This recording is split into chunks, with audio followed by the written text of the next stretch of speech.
Hi.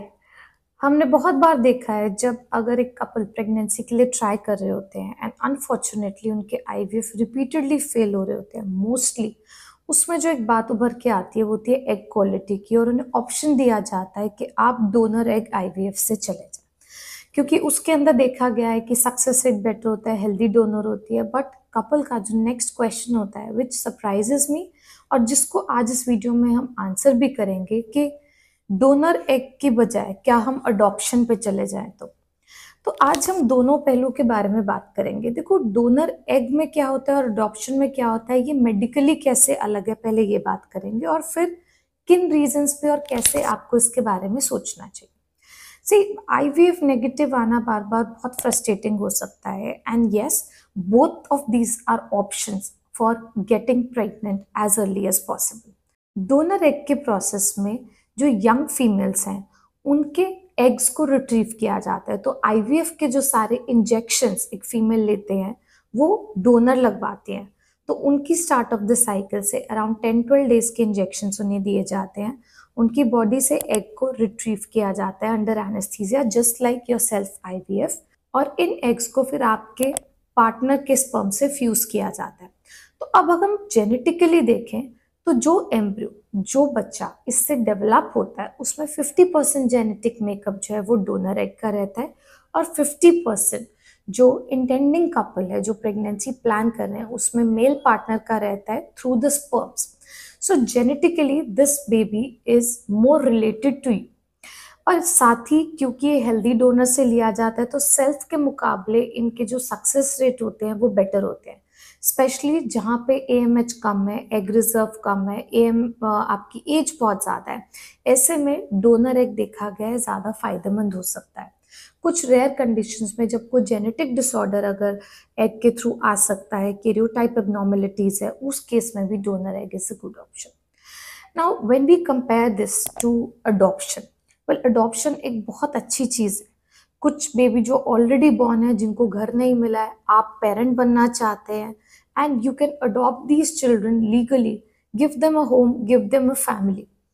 But at the same time बहुत बार ये नी jerk reaction हो सकता है। ऐसा हो सकता है कि आप ने क्योंकि आईवीएफ फेल हो गया और अब आप जल्दी से प्रेगनेंसी चाहते हैं, तो this is what you think about. साथ ही अगर दोनों को कंपेयर करते हैं तो अगर डोनर एग से जा रहे हैं, you are the one who will carry the pregnancy. Egg का सोर्स हो सकता है अलग हो, बट आप प्रेगनेंसी कैरी करते हैं और डिलीवर करते हैं।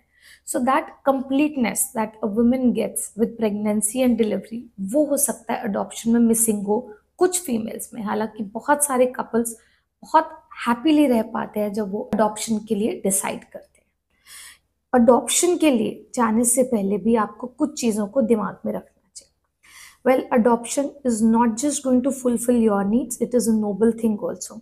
तो इसके लिए आपको जो अडॉप्शन एजेंसी है उसमें रजिस्टर करना रहता है, एंड इसमें हो सकता है कुछ वेटिंग पीरियड रहे which could be up to 2 to 3 years also. So ये बात भी आपको कंसिडरेशन में रखनी चाहिए। और अगर हम इसको डोनर एग के प्रोसेस से कंपेयर करें तो उसमें तकरीबन टाइम जो है वो 2 से 3 महीने का रहता है। मोटा मोटा दोनों प्रोसेस को अगर आप सोचते हैं तो मुझे लगता है कि मेंटल मेकअप बहुत इंपॉर्टेंट है, चाहे आप किसी भी रास्ते जाएं। बिकॉज एक फीमेल को ये एक्सेप्ट करना कि वो अपने एग से प्रेग्नेंट नहीं हो सकते हैं is very difficult. So just take 2 steps back, आराम से एज अ कपल आप इस चीज़ को डिस्कस करें, सारे पहलुओं पे नज़र डालें। आपको दोनों के फायदे नुकसान समझ आने चाहिए। दोनों का time to pregnancy, time to get the baby, वो भी समझ आना चाहिए, एंड इस चीज़ को भी आपको आंसर करना चाहिए कि what are you giving back to the society. इन सारी चीज़ों को कंसिडर करो। अपनी फैमिली सिचुएशंस को देखो, क्योंकि बहुत बार हमने देखा है कि कपल्स अडॉप्शन के लिए ज़रूर जाते हैं बट उसके कुछ साल बाद अगेन फिर ट्रायल के लिए आईवीएफ से फिर वापस आते हैं। सो आई थिंक कहीं ना कहीं ये जो अडॉप्शन का डिसीजन होता है ये बहुत जल्दबाजी में लिया होता है, and they still feel unsatisfied because the women believes कि वो खुद से प्रेग्नेंट नहीं हुई। मुझे लगता है कि इस चीज़ को पहले ही कंसिडर करना चाहिए, बिकॉज आप जब अडॉप्शन के लिए जा रहे हैं it is not just the responsibility that you carry for you too, but also of the child that you have given a home to. So सब चीज़ों के मद्देनज़र एक वाइज डिसीजन लीजिए और जो भी आपके डाउट्स और क्वेरीज हैं अपने फर्टिलिटी स्पेशलिस्ट से डिस्कस करें और साथ ही अडॉप्शन एजेंसी से भी डिस्कस करें। तो अगर आपके और कोई सवाल है इससे रिलेटेड के डोनर एग क्या होता है, सरोगेसी क्या होता है, अडॉप्शन क्या होता है, ये सब कैसे अलग होते हैं और किसको क्या करना चाहिए, आप हमें कंसल्ट कर सकते हैं। व्हाट्सएप नंबर नीचे अवेलेबल है। We would be happy to help.